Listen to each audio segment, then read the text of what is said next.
The film takes place in the small town of Wengenberg, where a young girl named Yennefer lives with a skewed face and a disgusting hump in the family of a cattleman. Because of her ugly appearance, the girl is constantly mocked by the locals, and one day, when Yennefer is once again mocked by a couple of local young men, the girl accidentally opens a portal to the magical Tor Lara in Aretuza, where she's met by the young wizard Istrid. The guy is concerned. All magic leaves traces, which wizards can use to find someone who has even an ounce of magic in them. He decides to save the budding sorceress and opens a safe portal that brings Yennefer home. Time later, a beautiful and wealthy lady arrives at the farm of the girl's father to buy a pig. But upon seeing the girl, she expresses a desire to buy her too. And the father, who does not hide his disgust for his daughter, sells her for half the price of the animal, despite the pleas of her mother, who recognizes the lady as a witch. So Yennefer finds herself in the magical school of the enchantress Tissaia de Vries, where several girls are already studying. At first, Yennefer takes the separation from home hard, and how low her father judged her. She even tried to commit suicide, but when classes begin, she discovers that the young wizard was right. It was her inadvertent wizardry that caused a wave and caught the attention of the school's rector, the wizardess Tissaia.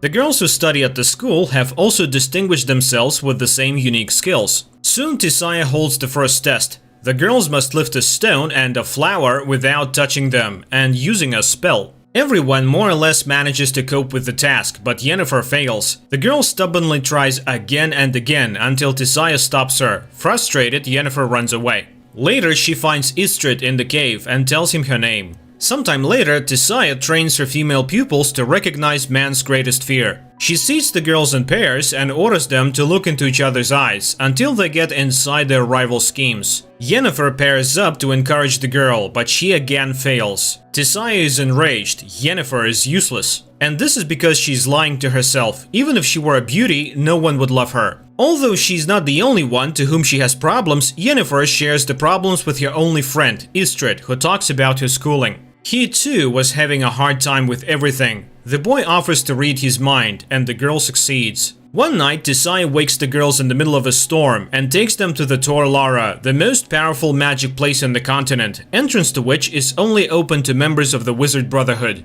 Today, there will be a test in the art of controlling the flows of chaos, which requires catching lightning in a bottle. The girls do not believe in such a possibility, and some get strong discharges even after catching the lightning. Yennefer's turn comes, and she reaches up with the bottle, but it is thrown back against the wall. Enraged, she directs her power at her more fortunate opponent, Tissaia, blocking her mental blow. Later, she reprimands her apprentice she almost killed today, which means that her emotions can ruin her own. Tissaia cannot be sure that Yennefer will not go along with her feelings and harm her school, for she is to become a court sorceress, and the weak have no place near a ruler. The enchantress already doubts that there's anything in her that the wizarding chapter needs. Frustrated, Yennefer tells Istrid everything. But most importantly, the enchantress knows all about them and they won't be able to see each other again. The guy is willing to show her other, more ancient and powerful magic, but it is very dangerous. He shows her the skulls of the dead elves who built Aretuza. They were the first wizards of the continent, and they were the ones who built all the magical places. But humans came to the continent and slaughtered them. Istrid gives her a flower that can only grow where the elder blood rests and reads a spell, which by repeating it, the girl opens a portal. The astonished wizard does not understand how she managed to do it the first time, and Yennefer confesses that her real father was a half-elf who died in the purge. It was his blood that made her ugly.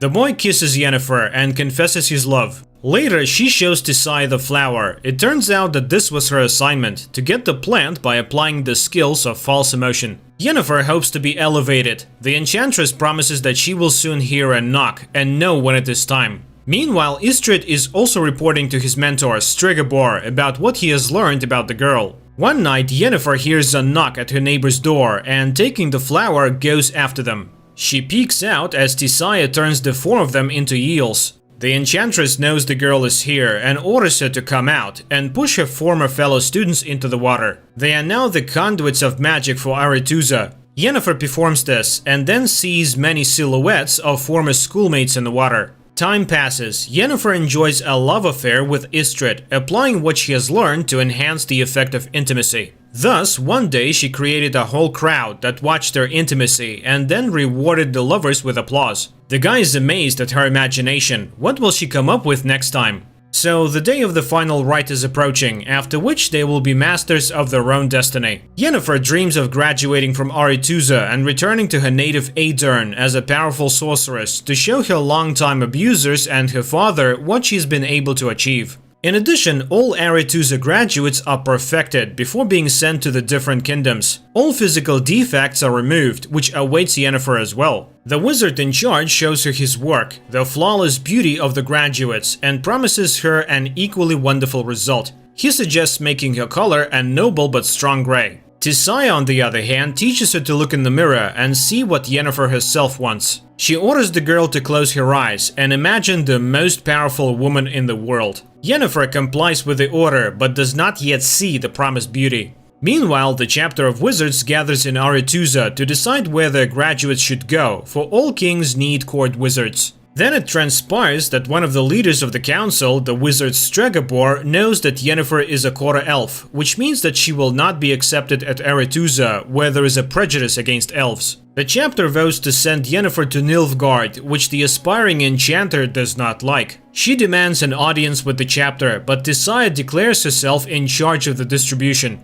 Yennefer is beside herself. She has no intention of wasting her life serving the king of a small southern kingdom and a lover of women. The tutor reminds her of the elven blood, and the girl understands how Stregobor knew about it. The initiation ceremony begins, which Yennefer does not attend. Worried, Istrid finds her behind a letter to her father, asking him to confirm that she is his own daughter. The boy does not believe that this letter can convince the chapter. But the girl simply does not know what to do, for even if Istrid disproves his words about her origins, no one will believe him anymore. The enchanter is frustrated. He didn't know why Stregobor needed this information. And she has already missed all the initiation spells. Istrid suggests that she should go with him, for he has been offered to become an explorer. They can travel the continent and discover the unknowable. But unexpectedly, the girl cruelly ridicules his plan. She's not going to dig through the dust of the ages at all. And these are his dreams and intentions, and her opinion, as always, he does not even ask. Istrid is shocked. Yennefer is not at all what he thought she was. And he expresses his opinion that she's angry because she missed her chance to find beauty. But a girl needs power. And she didn't experience so much hardship studying at the magic school for nothing. Yennefer runs to the enchanter, who is in charge of perfection, and demands to show her art. Not even the lack of a potion to dull the terrible pain that accompanies the transformation process stops her. As the magician begins the process, Yennefer asks for her eyes and the cut marks on her hands as a reminder of her former weakness. And the wizard informs her that every magic has a price. Having been reborn, she will not be able to walk. But the girl agrees to everything, even to the removal of her womb, necessary for a complete transformation. The magician reads spells, and the girl screams in terrible pain and rips the chains with which she was tied to the table. Her spine straightens, her entire body seems to melt and shift from one form to another. Finally, writhing in pain, Yennefer loses consciousness. Meanwhile, in the main hall of Aretuza, the initiation ball continues. Suddenly, Tissaia sees a door opening, in which stands an unusually beautiful girl with violet eyes. She realizes that Yennefer has disobeyed her orders and hurries to take her away. But it is too late. The Aedirn ruler has already noticed the beauty. He invites her to a dance, where he expresses his desire to see her as court wizard in his kingdom. Tissaia has to retreat and only watch the dance of the king and the enchantress from afar. Directed based on a series of books by Sapkowski, The Witcher is quite curious, fascinating and vivid. The atmosphere of magic, the world of monsters and steel swords transferred quite well. So the adventures of the female protagonist will be even more exciting in the next episodes.